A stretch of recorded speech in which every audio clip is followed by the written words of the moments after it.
Mtazamaji wa Dar es Salaam Tanzania TV, karibu tena katika kipindi chako kizuri kabisa cha maisha na watu, ukiwa na mimi mtangazaji wako Ganji Mashaka, unaweza ukaniita Charming Mama. Lakini kama ambavyo naona mjengoni sipo peke yangu, nimeambatana na Mr. Ayubu. Mambo vipi? Poa kweli. Kwema kabisa. Salama. Tunamshukuru Mungu.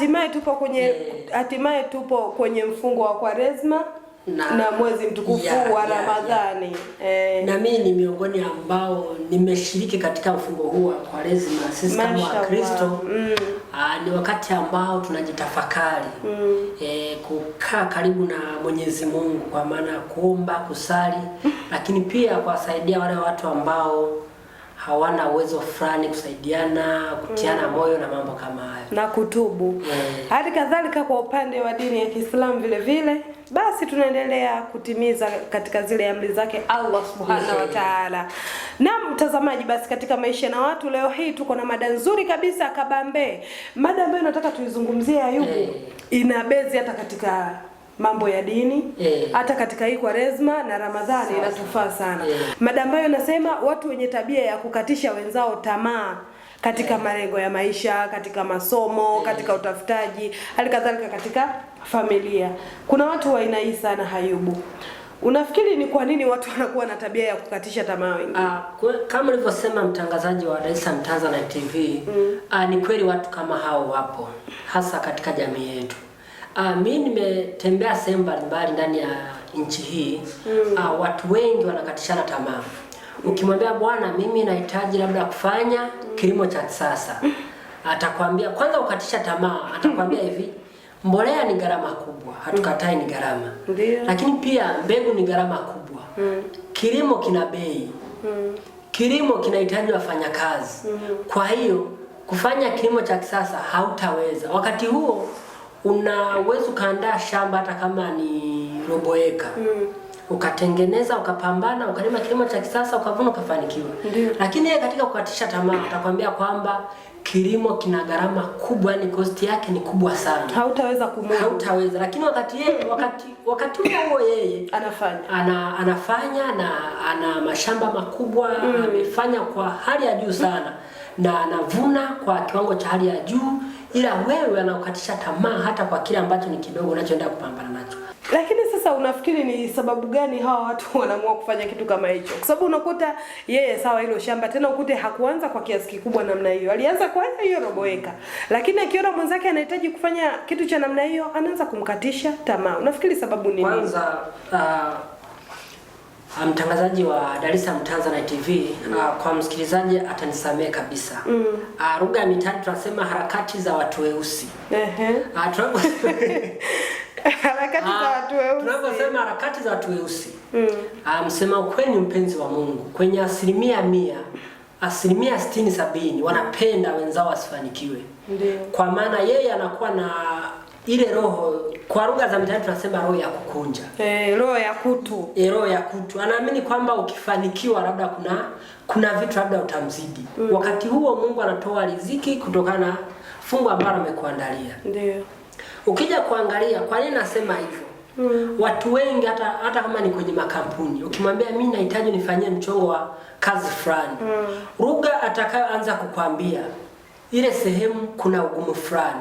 Kwani atanguliza kuna ugumu fulani. Kwa nini atanguliza ugumu? Hawezi kukupa moyo kwamba nenda ukapambane, huwezi jua bahati ya mtu.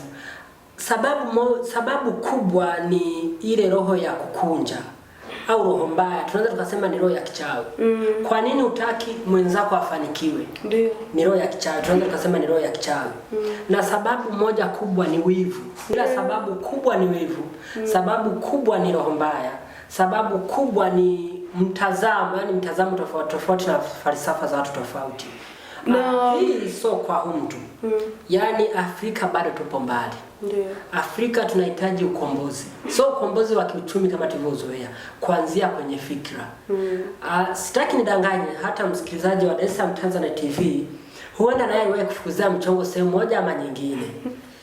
Akaambiwa huwezi kufanikisha. Au utasikia nafasi zimejaa. Bosi anahitaji tena. Moja kubwa, yani yule unayemwamini kwamba ni mtu wako wa karibu, anataka akuone ukiwa ni wa chini, asikuone ukiwa juu.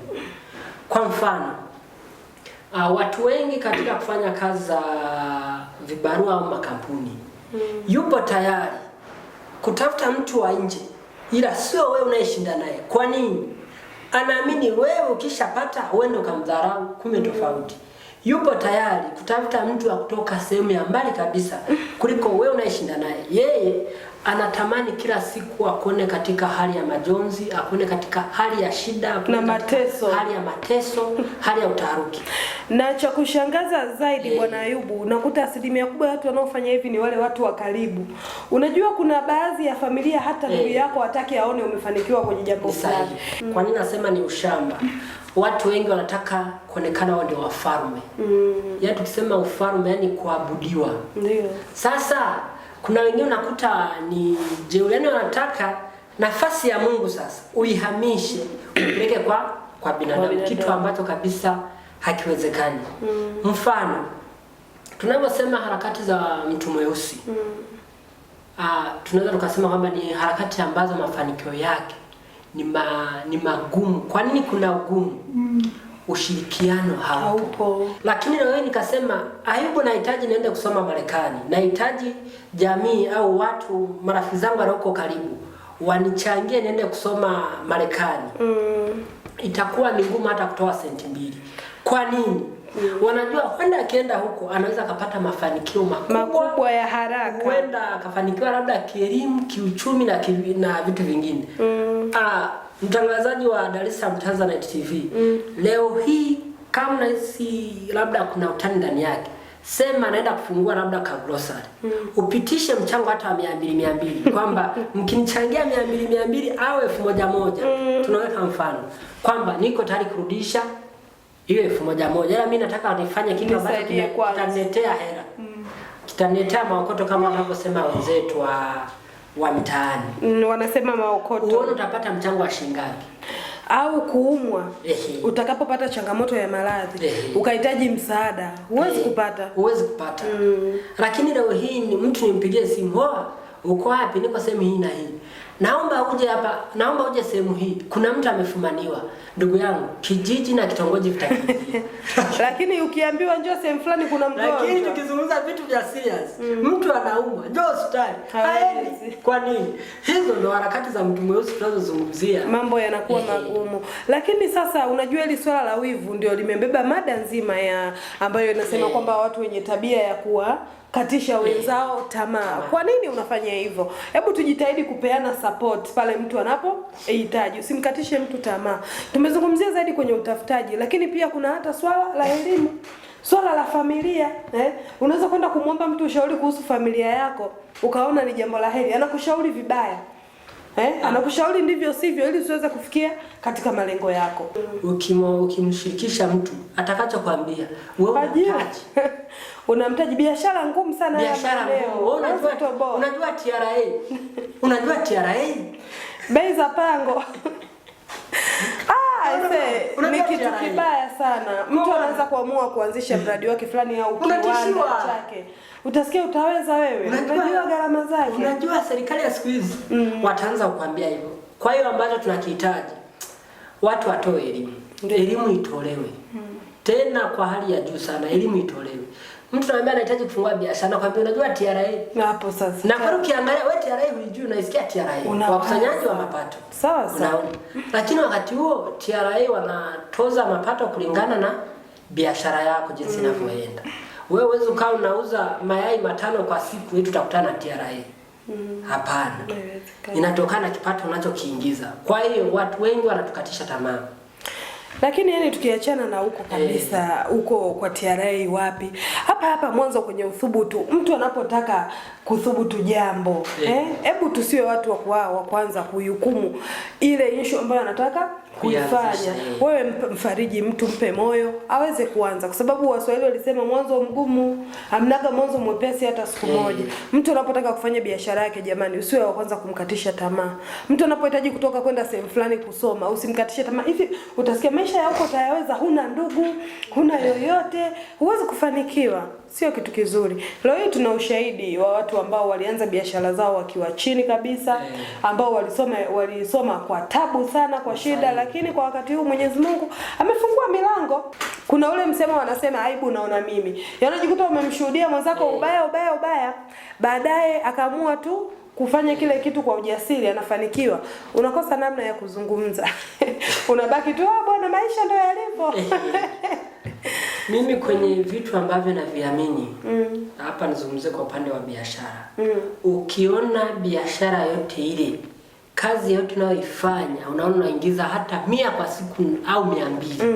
Ila kila siku inazidi kuongezeka taratibu, ujue wewe mwisho wa siku utapata maendeleo endelevu. Ndio. Kwa hiyo, yani mtu ukata tamaa, hapana. Kukata tamaa, mimi naweza nikasema ni dhambi. Ndio. Unakata tamaa, nani akuinua? Hayupo. Kwa hiyo kinachotakiwa tupambane. Japo ingawa wanaokatisha tamaa ni sisi wenyewe. Ndio. Unamshirikisha hili, anakuletea hili. Yaani alafu unakuta kuna atakaye kuja kukwambia mimi nahitaji kuanzisha hiki kitu fulani.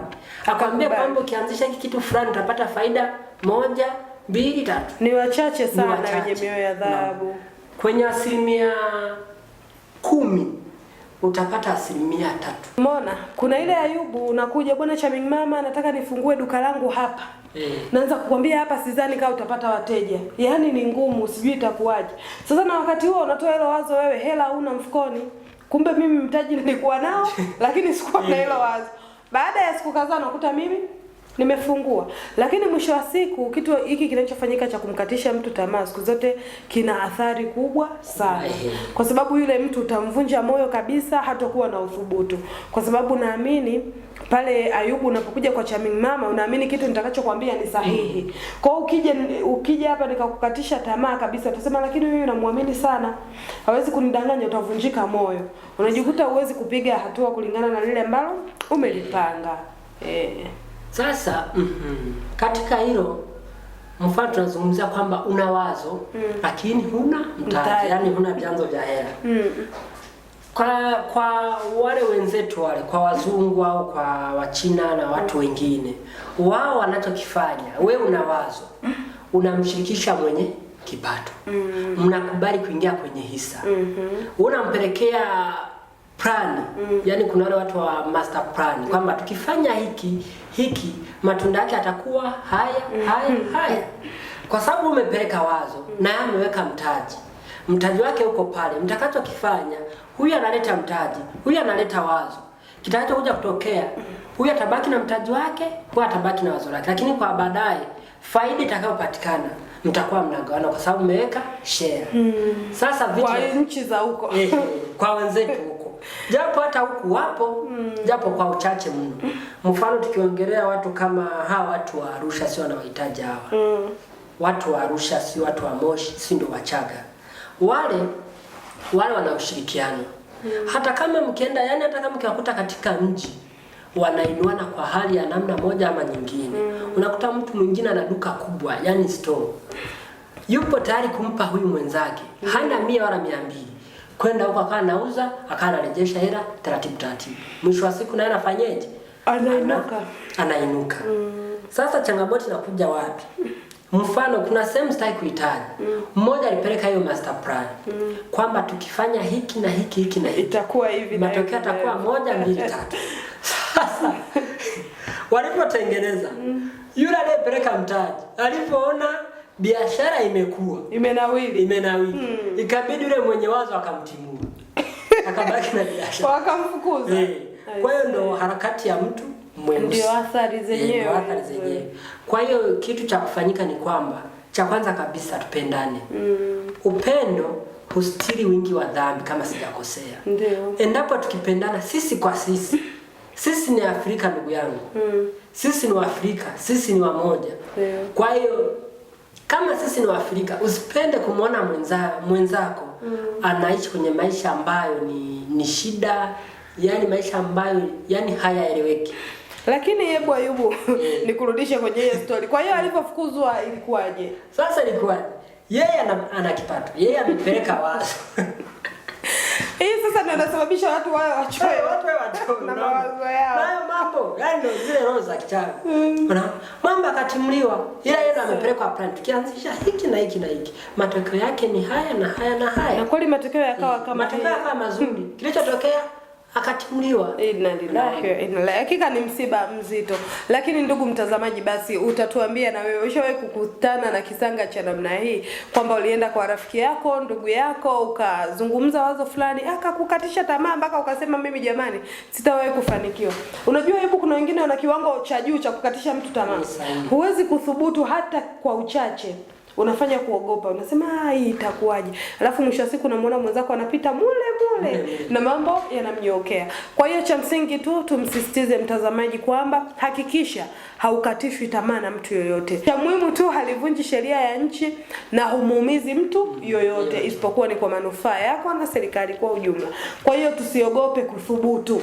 Ni sahihi. Utampelekea mtu wazo sawa, atakapokukatisha tamaa hapana. Sema na Mungu wako, sema na nafsi yako, sema na moyo wako. Ukiona ili jambo ni sahihi, basi wewe nenda nalo. Kwa kumalizia Mr. Ayub. Kwa kumalizia ni kwamba wanasema kidole kimoja hakivunji chawa. Umoja ni nguvu, utengano ni udhaifu. Watu wengi wanaoanzisha miradi yani wanajikusanya. Ndio. Kwamba tunahitaji labda kufungua production. Naongelea mfano.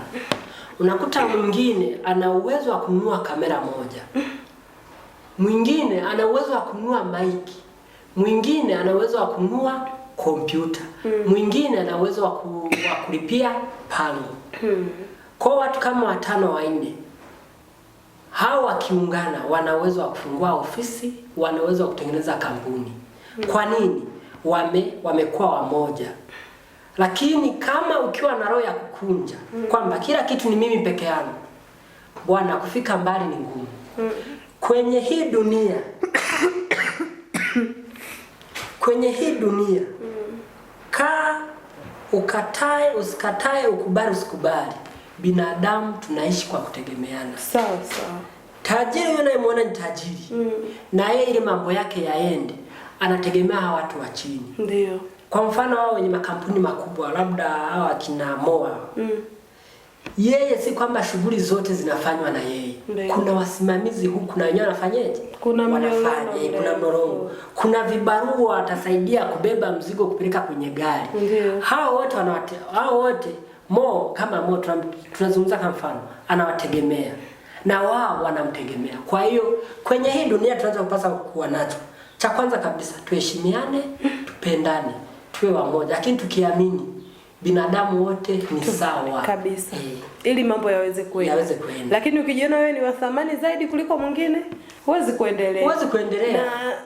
Lakini siku hizi kuna msemo kama huyu ambaye amemfukuza huyo mtu kwenye biashara yake. Zamani ilikuwa Mungu atanilipia, si ndio? Mungu atakulipia sawa, lakini huyo mtu biashara yake haiwezi kufa. Ulishampa wazo, anaendelea na mambo yake. Kwa cha msingi ni kujitathmini. Mwenyezi Mungu atamlipia. Vingine tunamwacha Mwenyezi Mungu. Unajua Mwenyezi Mungu ndo msemaji wa mwisho. Ndio maana kuna ile neno wanasema kalma, sio kila mtu anatakiwa kusaidiwa. Kuna mwingine. Kwa hiyo inafika sehemu mtu akikutendea ubaya, mtu akikudhulumu haki yako, hebu mwachie Mungu. Mungu anaweza kufanya maamuzi mazuri, akafanya maamuzi magumu zaidi. Kwa hiyo vitu vingine tunamwachia tu Mungu atende haki yake. Sawa. Ila sio kumwachia binadamu. Binadamu anageuka muda wote. Anakukatisha tamaa, anachukua wazo lako na hakupi chochote. Kwa hiyo cha msingi ndugu mtazamaji, tusikubali kukatishwa tamaa katika maisha ya kuanza katika utafutaji, elimu, familia, biashara, mambo yote, hata katika kazi. Mimi naweza nikakumalizia kwa kusema mtu kumsisitiza asikate tamaa. Hata ikitokea mtu anakuambia pale sehemu fulani hawataki watu, wewe nenda. Kila mtu ana bahati na riziki yake na Mwenyezi Mungu atafungua milango. Ulikuwa nasi mwanzo mpaka mwisho wa kipindi hiki. Ni mimi Ganji Mashaka, lakini na mwenzangu Ayub Amos. Asante.